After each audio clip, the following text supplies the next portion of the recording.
Last year, I spent 6 months participating in what I was told was a psychological experiment. And since it was the only ad that week that I was remotely qualified for, I gave them a call and we arranged an interview.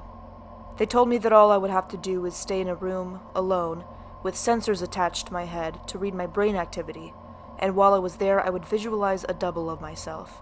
They called it my tulpa. It seemed easy enough, and I agreed to do it as soon as they told me how much I would be paid, and the next day, I began. They brought me to a simple room and gave me a bed, then attached sensors to my head and hooked them into a little black box on the table beside me. They talked me through the process of visualizing my double again, and explained that if I got bored or restless, instead of moving around, I should visualize my double moving around, or try to interact with him, and so on. The idea was to keep him with me the entire time I was in the room. I had trouble with it the first few days. It was more controlled than any sort of daydreaming I've done before. I'd imagine my double for a few minutes, then grow distracted. But by the fourth day, I could manage to keep him present for the entire 6 hours. They told me I was doing very well. The second week, they gave me a different room, with wall-mounted speakers. They told me they wanted to see if I could still keep the tulpa with me in spite of distracting stimuli. The music was discordant, ugly, and unsettling, and it made the process a little more difficult, but I managed nonetheless.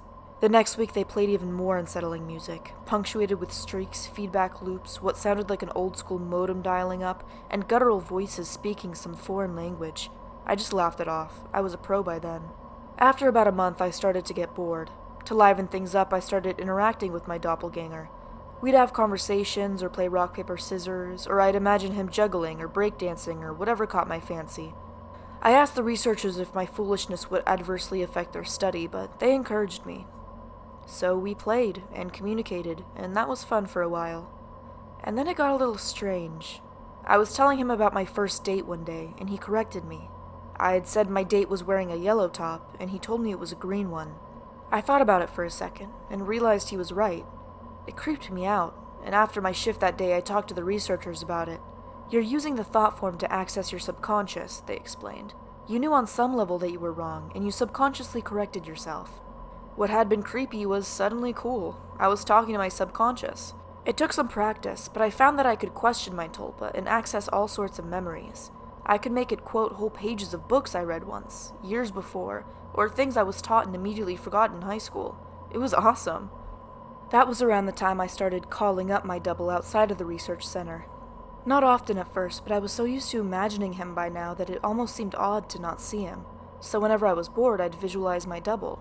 Eventually, I started doing it almost all the time. It was amusing to take him along like an invisible friend. I imagined him when I was hanging out with friends or visiting my mom. I even brought him along on a date once. I didn't need to speak aloud to him, so I was able to carry out conversations with him, and no one was the wiser. I know that sounds strange, but it was fun. Not only was he a walking repository of everything I knew and everything I had forgotten, but he also seemed more in touch with me than I did at times. He had an uncanny grasp of the minutiae of body language that I didn't even realize I was picking up on. For example, I'd thought the date I brought him along on was going badly, but he pointed out how she was laughing a little too hard at my jokes, and leaning towards me as I spoke, and a bunch of other subtle clues I wasn't consciously picking up on. I listened, and let's just say the date went very well. By the time I'd been at the research center for 4 months, he was with me constantly. The researchers approached me one day after my shift and asked me if I'd stopped visualizing him. I denied it, and they seemed pleased. I silently asked my double if he knew what prompted that, but he just shrugged it off. So did I. I withdrew a little from the world at that point. I was having trouble relating to people. It seemed to me that they were so confused and unsure of themselves, while I had a manifestation of myself to confer with. It made socializing awkward. Nobody else seemed aware of the reasons behind their actions, why some things made them mad and others made them laugh. They didn't know what moved them, but I did, or at least I could ask myself and get an answer. A friend confronted me one evening. He pounded at the door until I answered it, and came in fuming and swearing up a storm. "You haven't answered when I called you in fucking weeks, you dick!" he yelled. "What's your fucking problem?" I was about to apologize to him, and probably would have offered to hit the bars with him that night, but my tulpa grew suddenly furious. "Hit him," it said, and before I knew what I was doing, I had. I heard his nose break. He fell to the floor and came up swinging, and we beat each other up and down my apartment. I was more furious than I had ever been, and I was not merciful. I knocked him to the ground and gave him 2 savage kicks to the ribs. and that was when he fled, hunched over and sobbing. The police were by a few minutes later. They let me off with a warning. My tulpa was grinning the entire time. We spent the night crowing about my victory and sneering over how badly I'd beaten my friend. It wasn't until the next morning when I was checking out my black eye and cut lip in the mirror that I remembered what had set me off. My double was the one who'd grown furious, not me. I'd been feeling guilty and a little ashamed, but he goaded me into a vicious fight with a concerned friend. He was present, of course, and knew my thoughts. "You don't need him anymore. You don't need anyone else," he told me, and I felt my skin crawl. I explained all this to the researchers who employed me, but they just laughed it off. "You can't be scared of something that you're imagining," one told me. My double stood beside him and nodded his head, then smirked at me. I tried to take their words to heart, but over the next few days I found myself growing more and more anxious around my tulpa, and it seemed that he was changing. He looked taller and more menacing. His eyes twinkled with mischief, and I saw malice in his constant smile. No job was worth losing my mind over, I decided. If he was out of control, I'd put him down. I was so used to him at that point that visualizing him was an automatic process, so I started trying my damnedest to not visualize him. It took a few days, but it started to work somewhat. I could get rid of him for hours at a time, but every time he came back, he seemed worse. His skin seemed ashen, his teeth more pointed. He hissed and gibbered and threatened and swore. The discordant music I'd been listening to for months seemed to accompany him everywhere.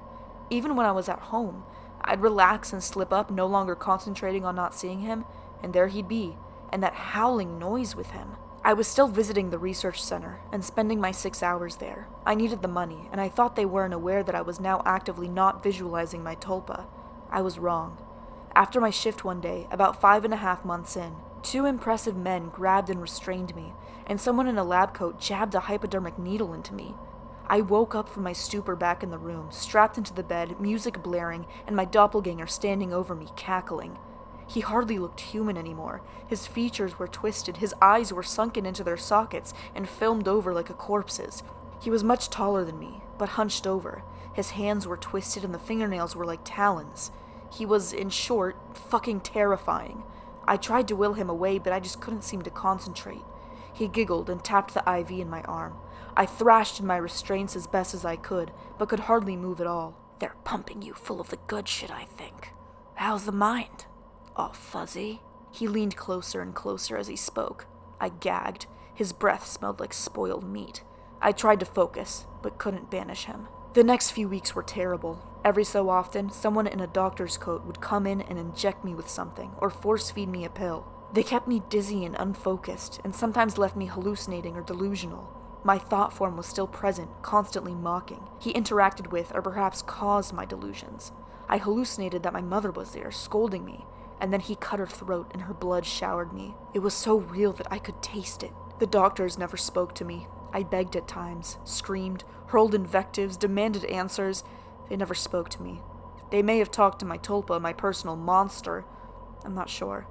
I was so doped and confused that it may have just been more delusion, but I remember them talking with him.